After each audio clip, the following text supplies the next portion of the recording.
வணக்கம் நண்பர்களே, நம்ம இன்னைக்கு என்ன டாபிக் பார்க்க போறோம்னா ஐசோமெரிசம் இன் கோஆர்டினேஷன் காம்பவுண்ட்ஸ். இப்போ முதல்ல ஐசோமர்னா என்ன, ஐசோமெரிசம்னா என்ன பார்த்துடலாமா? இப்போ பாருங்களேன், இந்த ரெண்டு காம்பவுண்ட் இருக்குது. இந்த ஃபர்ஸ்ட் காம்பவுண்டுடைய ஃபார்முலா பாருங்க, குரோமியம். இங்கேயும் குரோமியம் இருக்குது காம்பவுண்ட் பிலையும். இங்கே 4 அமோனியா மாலிகூல், இங்கேயும் 4 அமோனியா மாலிகூல். இங்கே ஒரு குளோரின், இங்கே ஒரு குளோரின், இங்கே ஒரு புரோமின், இங்கே இங்கேயும் ஒரு புரோமின் இருக்குது.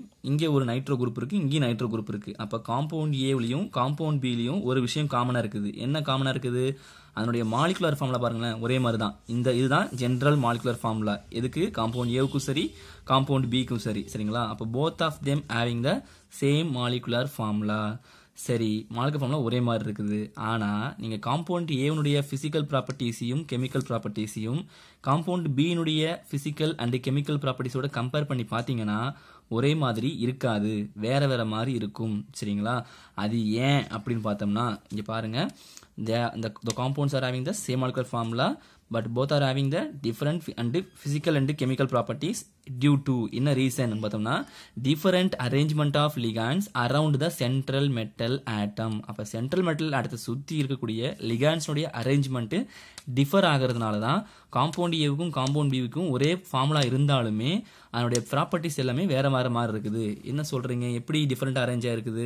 ஆமாம், இங்கே பாருங்க, நம்ம கோஆர்டினேஷன் ஸ்பியருக்குள்ளார குரோமியத்தை சுற்றி எந்தெந்த லிகாண்ட்லாம் இருக்குது? 4 அமைன் லிகாண்ட்ஸும் ஒரு குளோரோ லிகாண்ட் ஒரு புரோமோ லிகாண்ட் இருக்குது. ஆனால் இந்த காம்ப்ளெக்ஸில் பார்த்தீங்கன்னா நம்ம குரோமியம் ஆட்டத்தை சுற்றி மெட்டலை சுற்றி யார் இருக்காங்கன்னா 4 அமைன் லிகாண்டும் ஒரு குளோரோ லிகாண்ட் ஒரு நைட்ரோ லிகாண்ட் இருக்குது. அப்போ இங்கே லிகாண்ட்ஸுடைய அரேஞ்ச்மெண்ட் வித்தியாசமாக இருக்கிறதுனால இதனுடைய ப்ராப்பர்ட்டிஸ் வேற வேற மாதிரி இருக்குது. So compound A and compound B are having the same molecular formula but they are having different physical and chemical properties. இவ்வளோதான் விஷயம். So they are called as isomer.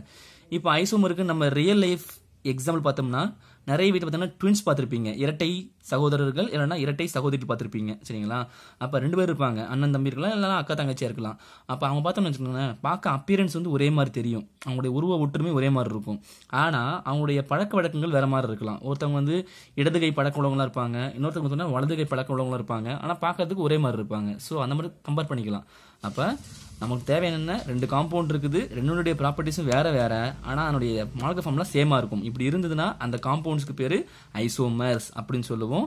அந்த ஒரு காம்பவுண்ட் இன்னொரு காம்பவுண்ட் மாறிக்கிட்டே இருக்கு இல்லையா, அந்த பினாமினன் அந்த ப்ராசஸுக்கு பேருன்னு சொல்லுவோம்னா ஐசோமெரிசம் அப்படின்னு சொல்லுவோம்.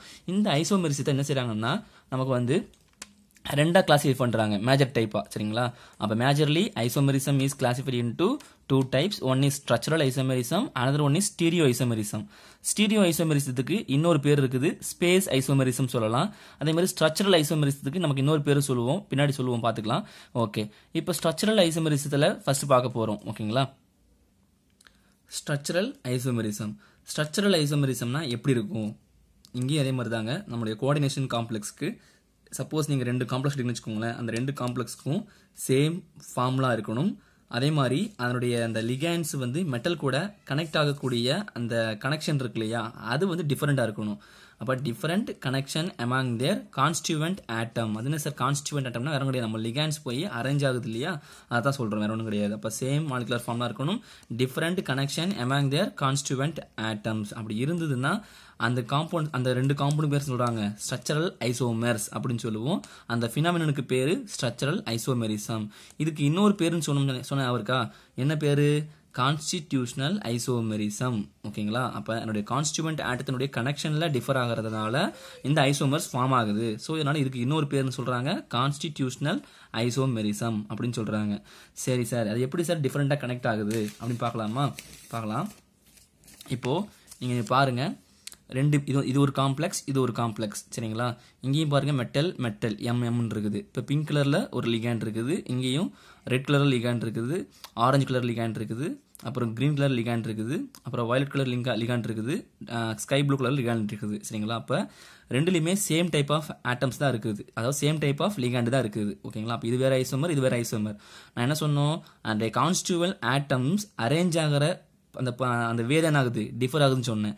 இப்போ இங்கே பார்த்தீங்கன்னா இந்த ஆக்டாஹெட்ரல் ஸ்ட்ரக்சர் இது ஆக்சுவலாக. சரிங்களா?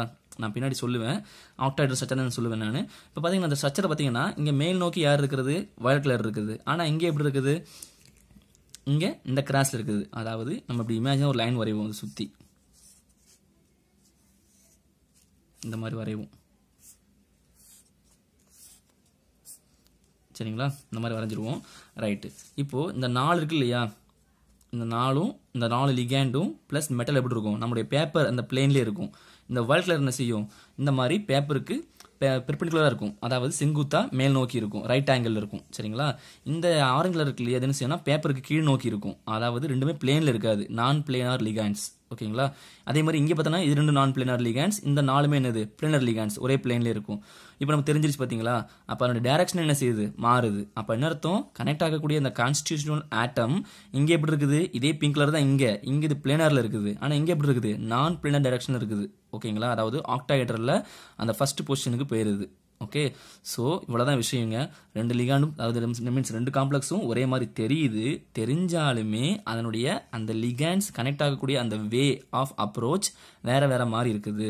So the constituent atoms are arranged on a metal atom is differ. So there is 2 type of isomers are possibles.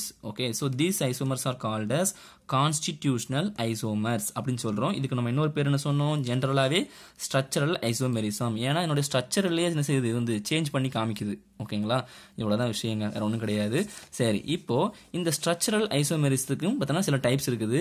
என்னென்ன டைப்ஸ் பார்க்கலாமா? ஃபர்ஸ்ட் வந்து லிங்கேஜ் ஐசோமெரிசம், அடுத்து வந்து கோஆர்டினேஷன் ஐசோமெரிசம், அடுத்து ionisation isomerism, last one solvate isomerism, இல்லைனா இதுக்கு இன்னும் சொல்றாங்க ஹைட்ரேட் ஐசோமெரிசம் சொல்றாங்க. 4 ஞாபகம் வச்சுக்கோங்க, லிங்கேஜ், கோஆர்டினேஷன், அயனைசேஷன், அடுத்து solvate isomerism, it's also called as hydrate isomerism. இந்த 4 பற்றியும் நம்ம இனி வரக்கூடிய வீடியோஸில் தெளிவாக பார்க்கலாம். ஓகே, இந்த லிங்கை மறக்காம உங்கள் ஃப்ரெண்ட்ஸ்களுக்கு ஷேர் பண்ணுங்க. இந்த வீடியோ பிடிச்சிருந்தா லைக் பண்ணுங்க. இது வரைக்கும் நம்ம சேனல் யாரும் சப்ஸ்கிரைப் பண்ணாமல் இருந்தீங்கன்னா சப்ஸ்கிரைப் பண்ணுங்க. ஓகே, நெக்ஸ்ட் வீடியோ பார்க்கலாம். Until bye bye, bye Ratna.